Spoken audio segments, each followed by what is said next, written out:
A warm welcome this week and Renewal Nuggets. I'm Dr. Ioana Popa, and I want to continue the conversation about the inner laws of emotions and how to use this wisdom in such a way that we don't repress or suppress our emotions, nor we just indulge them and make them grow, nor shame ourselves, nor have expectations that actually can make us more intense, those emotions more intense. So in this episode, I want to bring this dilemma about emotions and why sometimes we can feel really good and all of a sudden we shift and feel differently. And many times has to do with triggers and has to do with our own past and our own reactivity. And if that's the case, obviously there's ways to deal with that. You can talk with counselors, with mentors, with guides, with therapists. And I've also talked about ways how to deal with emotions, dealing with them like waves in the ocean, and also addressing our needs. But there is another law about emotions that I really want to bring this up, which is not always talked about, but it can be so refreshing to know, and it has to do with other people's emotions. So with that, let's dive in.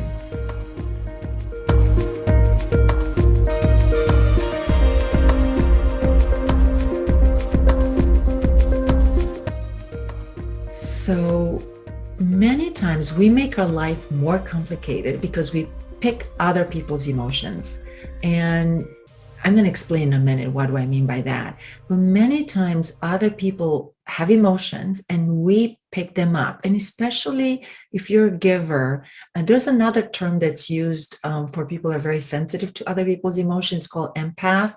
I don't know if you heard of this, but some people have almost like an antenna, like a radar. If someone has an emotion, we really get connected to it right away and we can feel it. Now, this can be very, very helpful as a skill. Not everyone has this ability, but if you do, you're not alone, first of all. And second, it can be very helpful because we can pick up other people's emotions. We know their state they're in.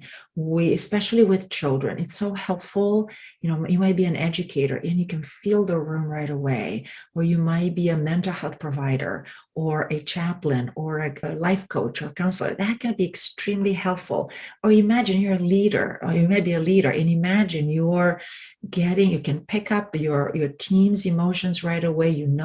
Kind of what's happening, and that can give a lot of information on how to actually impact and what to do. Now, it can also be a roadblock.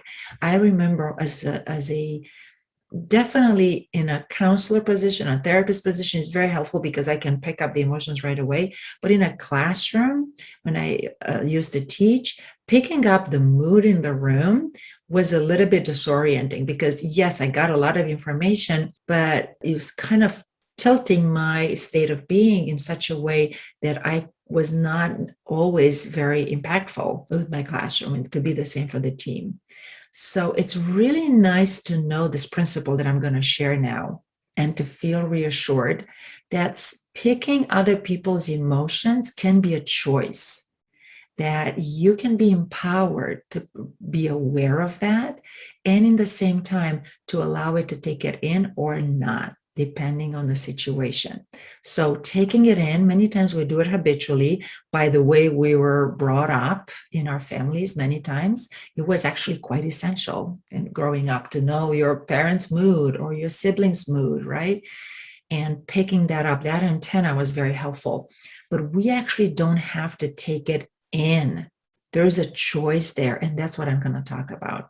So what do I mean by that? Well, let's think, I mentioned this in other times, that we share this emotional intelligence it's kind of an inborn quality, and we also share it with animals. If you have a dog or a cat, when your dog might be sad or might be anxious or might be really joyful. The same for your cat, and the same for infants.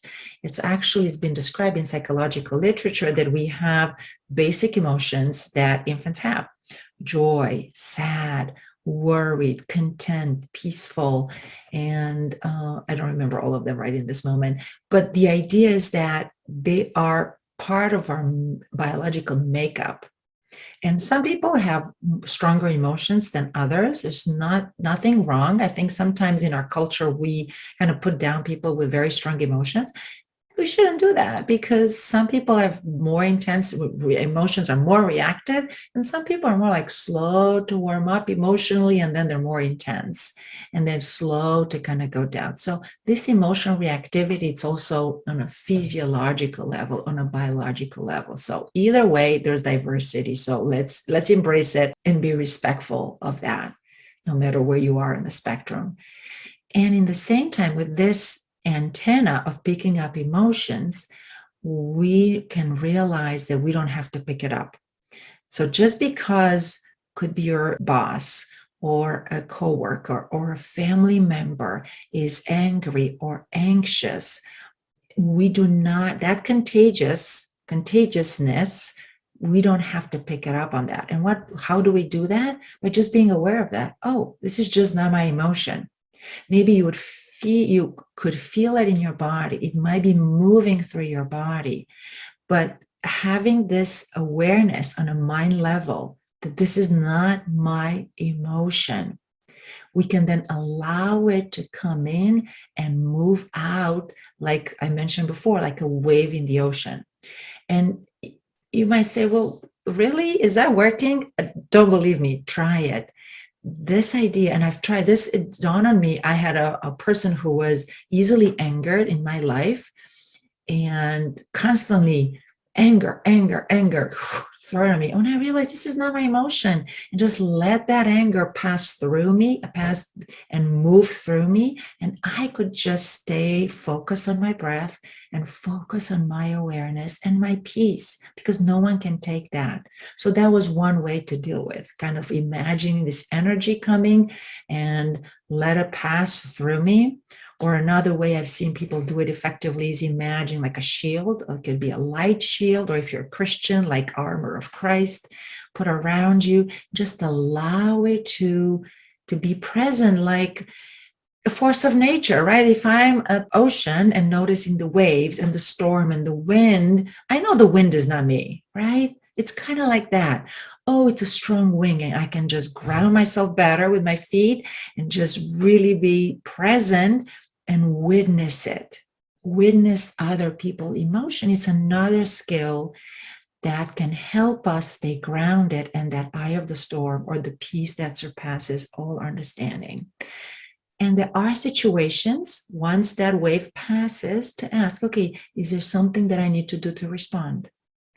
Sometimes it might be no, sometimes yes, you might need to say something. Sometimes you might need to act right away. If that wave, let's say, is attacking someone else, or it's attacking you, or is putting someone down in a group, right? This is how abuse can happen sometimes in one-to-one or in group dynamics. So sometimes there's something that needs to be done right away, but sometimes there isn't, and we can just witness it.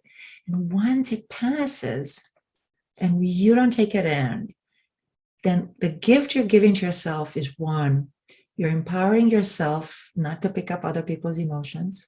You don't give your power to someone else, because we cannot control how other people are feeling. If someone is angry or passive aggressive or worried, like, we have no control over that.